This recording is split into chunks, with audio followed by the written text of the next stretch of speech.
Bonjour à tous, aujourd'hui nous allons parler d'état de surface. La semaine dernière nous avons parlé de tolérance géométrique et ce qui va nous intéresser aujourd'hui c'est ce qu'on appelle les états de surface. Alors, on va prendre un exemple, un cas client que vous pourriez rencontrer.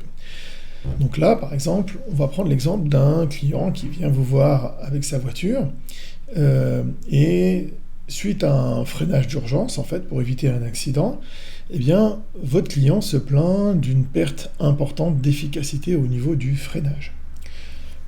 Alors, évidemment, vous allez faire une petite inspection du véhicule, et quand on inspecte le système de freinage, eh bien, on se rend compte que le disque est en bon état, d'accord, donc il n'y a pas de souci du côté du disque, les étriers ne présentent pas non plus de problème apparent, et le système hydraulique non plus, pas de fuite et pas de problème apparent. Alors, évidemment, ce vers quoi on va se pencher, plus particulièrement, ça va être les plaquettes de frein.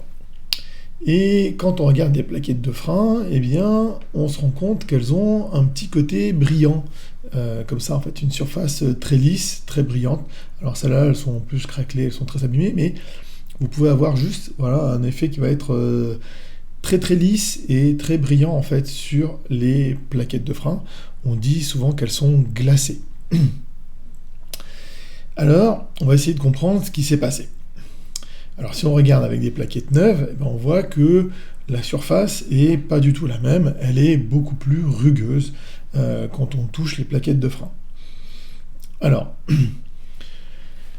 je vous rappelle, les plaquettes de frein, d'accord, viennent enserrer le disque, et au moment du freinage, en fait, ces plaquettes de frein vont venir frotter sur le disque, et c'est ce frottement, d'accord, qui va provoquer le ralentissement des roues, et donc le freinage. Si on prend ces plaquettes de frein, d'accord, et qu'on regarde leur surface, on zoome très très fort et qu'on regarde la surface de ces plaquettes de frein, on va avoir un profil qui va ressembler à quelque chose comme ceci, d'accord, vous voyez, avec des bosses, des creux, etc., etc. Alors, qu'est-ce qui peut poser en fait ce problème, cette apparence de glaçage? Alors, on a vu que donc cette surface, d'accord, elle peut présenter parfois des défauts, d'accord. Alors, on va avoir des défauts dits de premier ordre. Alors, les défauts de premier ordre, ça va être des défauts géométriques, de forme, d'accord. On va avoir des bosses, des grosses bosses, par exemple, ou une pente qu'on va sentir sur la plaquette de frein. Et donc ça, ce sera un défaut de premier ordre. On peut avoir aussi des défauts de deuxième ordre. Alors, les défauts de deuxième ordre, ça va être des ondulations qui vont apparaître en fait sur la surface. Alors ça, c'est ce qu'on rencontre très souvent lors d'usinage de pièces. On verra ça un peu plus loin. Et puis, on va avoir les défauts de troisième et quatrième ordre. Donc là, on voit bien, c'est toutes les bosses comme ça, et puis les creux, d'accord, c'est les stries ou les sillons, les arrachements ou les fentes qu'on va avoir dans la surface de notre plaquette. Alors, comment on fait pour mesurer la rugosité ou ces défauts en fait de surface? On utilise ce qu'on appelle un rugosimètre. Donc le rugosimètre, c'est l'appareil que vous avez sur la gauche, d'accord. Donc là, on voit une culasse, d'accord, enfin c'est probablement une culasse, je pense, et un appareil avec une petite tige, vous voyez, à l'intérieur, qui probablement passe à l'intérieur de la pièce, ici, pour vérifier la surface, l'état de la surface à l'intérieur de la pièce. Et donc cette petite tige que vous avez là, elle est symbolisée ici, en fait, sur le côté à droite. Donc elle a une petite pointe, d'accord, dans un matériau particulier, et cette pointe, elle va parcourir la surface du matériau, et elle va enregistrer en fait toutes les variations de hauteur ou de profondeur sur la surface de ce matériau. Alors, comment on fait ça? On va d'abord prendre ce qu'on appelle une ligne de référence. Donc cette ligne de référence, elle est choisie, d'accord? Et très souvent, c'est la cote nominale de la pièce. Donc là, on a repris le profil de la pièce, de la surface de la pièce sur le côté à gauche, et ça représente cette ligne bleue, donc ça représente la ligne de référence qu'on a choisie, et souvent donc c'est la cote nominale de la pièce. À côté de ça, eh bien, notre petite tige ici, qui va mesurer la rugosité, eh bien, elle peut monter sur des petites bosses, comme ça, en fait, d'accord, qu'on appelle des saillies, et on va définir une ligne de saillie, d'accord, et cette ligne de saillie, elle va correspondre à la hauteur maximale que va pouvoir prendre la sonde, en fait, ici, qui va détecter la surface du matériau.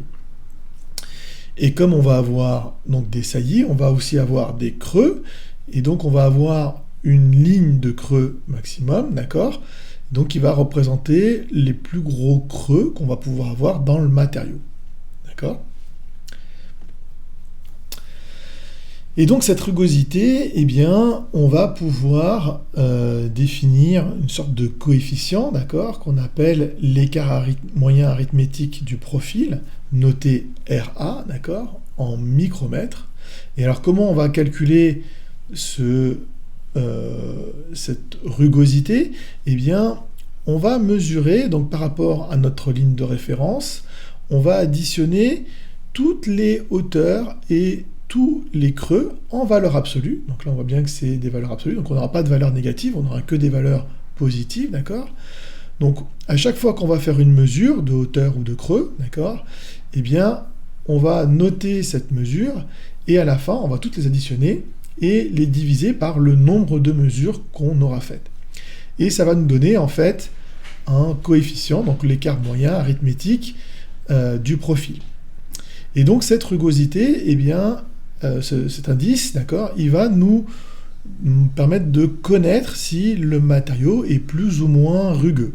Plus sa valeur sera élevée, donc plus on aura de bosses et de creux, et plus le matériau sera rugueux, et plus cet indice en fait sera petit, et moins on aura de bosses et de creux, et donc plus la surface sera lisse. Alors, on peut le mesurer avec un appareil comme on l'a vu auparavant, un rugosimètre, auparavant, mais dans certains cas de figure, donc, notamment par exemple quand on fait de l'usinage, on a aussi parfois ce qu'on appelle des étalons, des surfaces qui ont été déjà usinées et pour lesquelles en fait correspondent en fait des rugosités plus ou moins importantes, et cela nous permet en fait, en touchant le matériau et en regardant visuellement, de déjà détecter en fait des variations de rugosité sur le matériau. Mais ça, c'est juste une estimation, ça ne remplace pas une mesure faite avec un rugosimètre pour avoir des valeurs précises. Cette rugosité, eh bien, si on prend notre dessin de définition, eh bien, on a vu la semaine dernière sur les tolérances géométriques, donc on a vu à quoi correspondait en fait cette représentation-là, en fait, d'accord, cette information-là, donc l'information de planéité. Et là, on a un nouveau symbole ici, donc celui-ci, et ce symbole, eh bien, va nous donner va définir la rugosité de la surface de la pièce. Donc là, si on prend notre plaquette qui est glacée, hein, celle que nous a ramené notre client, eh bien, on se rend compte que on a une rugosité à peu près de 3 micromètres, donc c'est-à-dire 0,03 mm, d'accord, c'est tout petit, c'est très fin. Si on comparait avec des plaquettes neuves, donc là on a pris une valeur arbitraire, hein, ça peut être plus que ça, hein, ça peut être jusqu'à 25 ou 30, je pense, ça dépend. Et bien là, on se rend compte qu'on a une rugosité qui est bien supérieure, donc là on a 0,015 mm, d'accord? Et ça c'est sur une plaquette neuve. Donc du coup on voit qu'on a une différence de rugosité. Alors, qu'est-ce qui s'est passé exactement? Eh bien, lors du freinage d'urgence, d'accord, eh bien, le disque, il a mangé, en fait, la surface de la garniture en fait de la plaquette. Donc toutes les aspérités, d'accord, toutes les saillies, elles ont été coupées, d'accord, et les creux, eh bien, ils ont été remplis avec de la poussière, parfois la résine qui constitue en fait la garniture de la plaquette de frein, mais qui a été portée à une très haute température, et donc le matériau, on dit qu'il s'est vitrifié. Donc il a changé de nature, il est devenu beaucoup plus lisse et beaucoup plus dur. Et donc du coup, on a perdu en rugosité sur la plaquette de frein, et cette diminution de rugosité, eh bien, c'est elle qui explique la perte de freinage, de puissance de freinage sur le système de freinage. Et donc il va falloir changer absolument les plaquettes de frein. Alors, pour vous donner quelques points de repère, je vous ai mis quelques indices RA pour la rugosité, pour que vous voyez un petit peu le niveau en fait de rugosité qu'on peut avoir. Donc vous voyez, quand on a 25 ou plus, on a quelque chose qui va être très rugueux, d'accord, et à 0,4 microns, eh bien on va avoir une surface finie très fin, et ça peut aller parfois jusqu'à 0,05 microns, donc c'est vraiment très très très fin, et là c'est vraiment des surfaces qui ont un très haut niveau de finition, qui vont être vraiment extrêmement lisses. Voilà. C'est tout pour aujourd'hui.